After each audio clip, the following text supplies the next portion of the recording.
Hi, I'm Derek Melinda with the Knights of Last Call, joined by my fellow Knight members, Bob, Nick, and Tim. Today, I wanted to release a quick video just to discuss some of the recent news, rumors, and allegations that have been going around within the Pathfinder 2 community, specifically the Paizo community.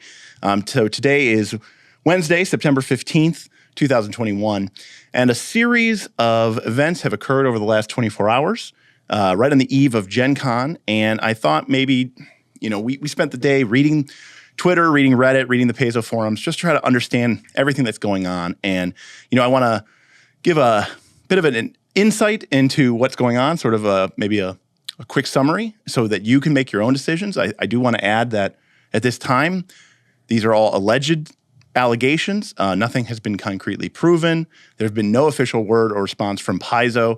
And so at this point in time, I don't want to jump to any conclusions. I just want to get some facts and information out there. Absolutely. Correct.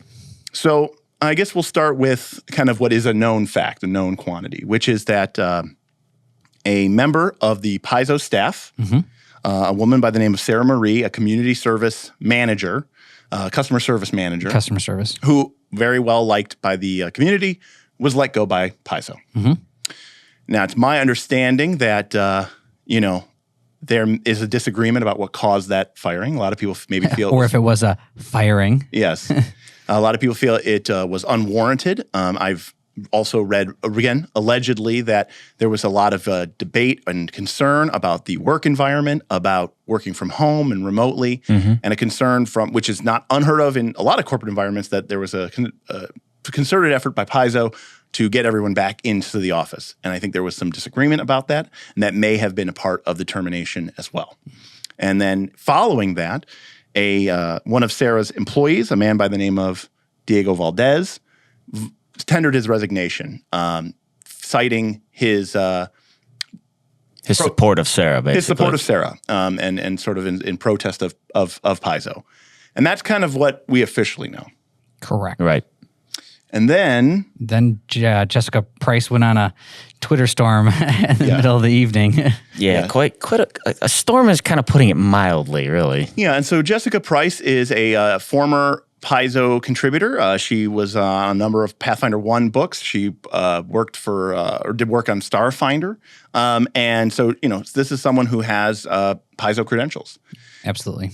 And basically, she said, look, the people that I would have cared about protecting within the organization are no longer there, so I don't mind spilling as much tea as I want. And again, she went off on a lot of alleged things. Now, some of these things are unfortunate, but are maybe the price of doing business in a small indie publishing group, right? Things like unsanitary work conditions, which sounds gross and is horrible to hear, but I don't know that it's the worst. The only thing. part that I didn't like about that was when allegedly she raised the concern about it, and she even went above and beyond, supposedly, to clean up. Yes. They were like, why did you do that? Until she went to HR with a huge complaint, did they get someone to come in? Yeah. And I work in a very small business, and sometimes you got to get the vacuum and do it yourself. That's just kind of how it is for us. It's kind of weird that was kind of frowned upon. I thought that was kind of silly. I think if I had to sum up Jessica's allegations, it's one of corporate mismanagement and incompetence at Paizo,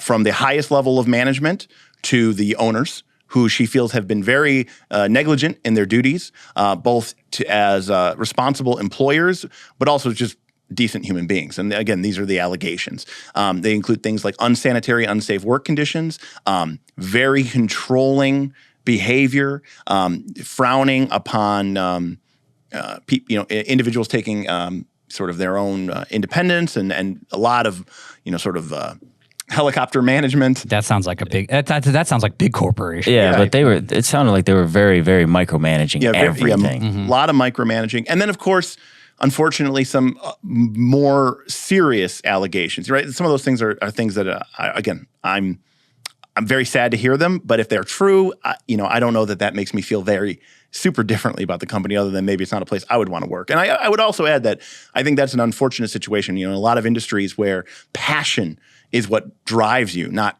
cash, you end up with folk who end up working for these companies, making very little money, potentially being taken advantage of because you're exploiting their passion. And you could say, well, why wouldn't you just quit and go get another job? Well, no, there's not a lot. If you want to be an RPG writer, there's not a whole lot of those jobs in this space. And so if you really are passionate about that and you really want to do that, there's only so many places you can go. And that does put these people into an unfortunate situation where you kind of have to, just grin your teeth and bear it.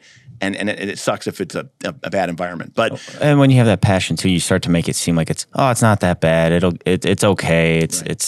You brush it under the rug until something it gets to the point where it's so tips much you over, and then you. But the more significant allegations are things such as sexual harassment, abuse from some of the members of Paizo's staff towards female employees. Again, allegedly. Claims of certain transphobic behaviors or homophobic slurs being used within the Paizo organization, sort of an exploitative approach towards mental health issues, towards the LGBTQ community, almost like an idea of, is this something we can milk? That's what it seemed like. It was more like, we did it. Look at us. Let's just ride this pony for as long as we can, instead of like caring actually about it. Right. One of the allegations was that they released the madness rules for the One Strange Eons camp AP, knowing that it wasn't very politically correct to be sort of talking about all these mental health issues as if they were like diseases, and that they were like making people evil, and they basically openly admitted that allegedly that they were like, well, we could probably only have a few more years before things get too PC for us to release this adventure, so we better do it now or we'll never get a chance. And again, there was a lot of concerns about some of the senior management, like Eric Mona, being very oblivious to some of the racist overtones of some of his weird, eccentric hobbies. Jason Bullman potentially being very inappropriate towards a number of female staffers. And again, these are all allegedly. Yeah, it's off this one Twitter thread from Jessica. From Jessica Price. And I would be remiss if I didn't add that there is some concern about Jessica Price's authenticity as well. She's a former employee. She's previously worked for another company, ArenaNet, which was involved with Guild Wars 2, and she had a lot of beef to say there about the treatment that men, in particular in the corporate structure, had mistreated her and treated her with unfairness. And I guess in that particular instance, she was fired from ArenaNet, and then a lot of those allegations maybe ended up being questioned. I don't know that they were ever proven false or true. And so there's some people who say, before we go and jump to any conclusions, let's be aware that look, I've been let go from places before, and I have a lot of dirt on some companies, and I could probably say a lot of things that would make it bad too. But I certainly don't want to dismiss them either. I think that they are. Yeah, these could be 100% true. Like, there seem like things that could for sure happen. And they had some people retweet with some ties to Paizo still as well. That's right, Nick. There were a few people who are also involved with Paizo, who have done work for them, who kind of retweeted some of these tweets, basically said, yeah, I can, if we need to, I can corroborate some of this. And if people are coming out like that to support, it certainly makes it more legitimate. Yeah, and is it likely the case that 100% of all of this is true? No, but I also think it's very unlikely that none of it is true. Oh, I think you're right. I agree with you there. And I think the conversation I think that we really have to make is, and again, we're not really trying to pass judgment here. We're just trying to put this video out as soon as possible so that people who are within the space don't jump to any rash conclusions. Again, we spent the day sort of on Twitter and Reddit trying to gather as much information as we can. But I think the key is if some of these allegations are true, I think we all have to consider our relationship with Paizo. I don't think that it changed my relationship as much with the game of Pathfinder 2, but it certainly does make me a little bit more concerned about my relationship with Paizo. Yeah, as it would with any company. Yeah, right. And we're always stuck in a tough situation where voting with your wallet and your dollar, but it can work, but it can also hurt some of the people that you want to support. And I know that a lot of people have been talking about, well, hey, if you want to support some of these individual creators, find their Patreons, find their coffees, support them directly, which is a great idea. But I also want to really reiterate here that until Paizo makes a statement and until there's some more concrete proof and some more, definitive things, I am going to believe what Jessica is saying. but I'm going to verify. Take it with a grain of salt. I'm going to trust but verify. Right. And I want to see what That's actually a pretty good approach. and I want to see what Paizo says, because if they come out with a big mea culpa and they talk about some of their corporate responsibilities, some of the things that they need to do. I mean, look, the fact is, these are mostly for a long, long time, and still is a male-dominated industry with a bunch of nerdy white guys. And we've seen it at Blizzard.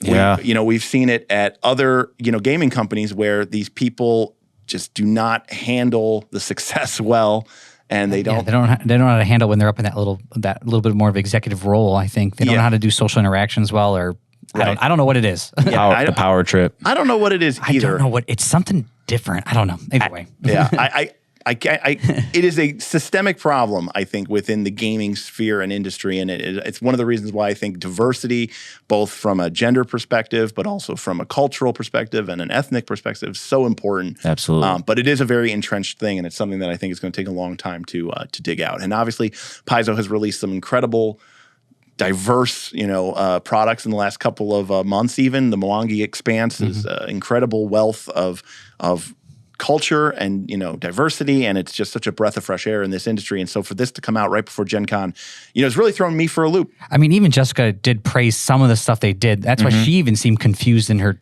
tweeting. Yeah, she even said it. She said it's not a monolith, right? Yeah. Like there's no monolithic good or evil. There's shades there. There's good people working there. She for example, called out like James Jacobs as being a really good person to work for, even if he was a bit draconian at times about like, listen, we need to push the envelope, and I don't have time for some of my weak coworkers who and he was being a little bit tongue in cheek, but she praised some of the work efforts that he's done, and also said that as much as she kind of said Eric Mona may have had some weird behaviors, ultimately she thought like she felt bad for him as well.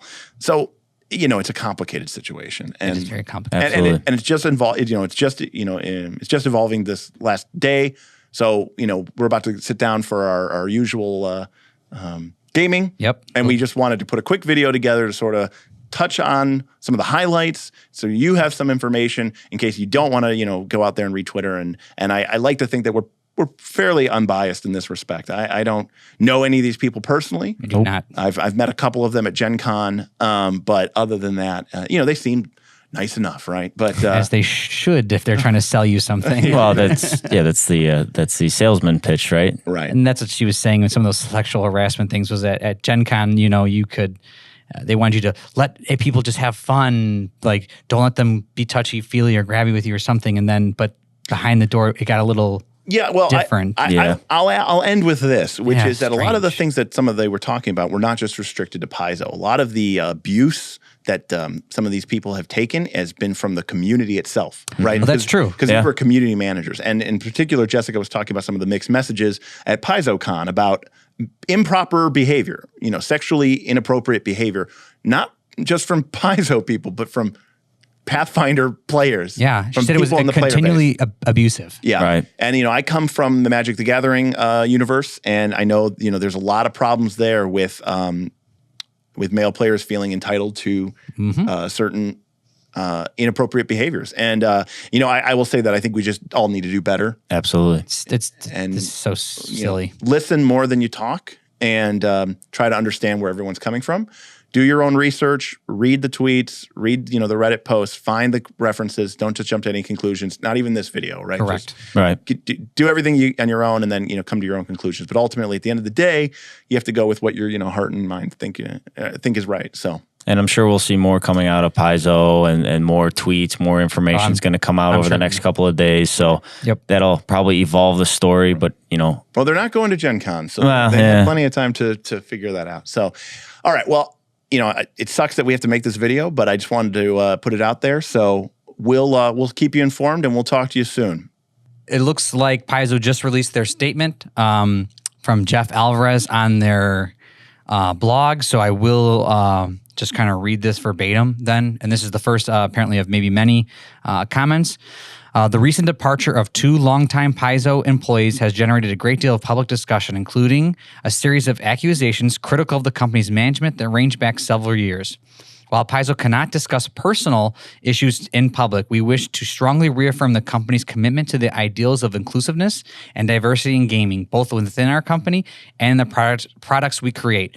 From the day the company opened back in 2002 all the way to the present, people of color and LGBTQIA plus contributors and staff have been a critical part of our creative and business operations, and our company has been at the forefront of these issues in the work we publish and the values we espouse. We are committed to these values and work to do better every day, backed by the tremendous staff at all levels of the company, all of whom share the values of inclusivity, diversity, and improvement. We are also working actively to listen to those employees and take additional steps to ensure that they feel their voices are being heard. By doing so, we believe we have become better now than we were 5 years ago, and will be better 5 years from now than we are today. And that's from Jeff.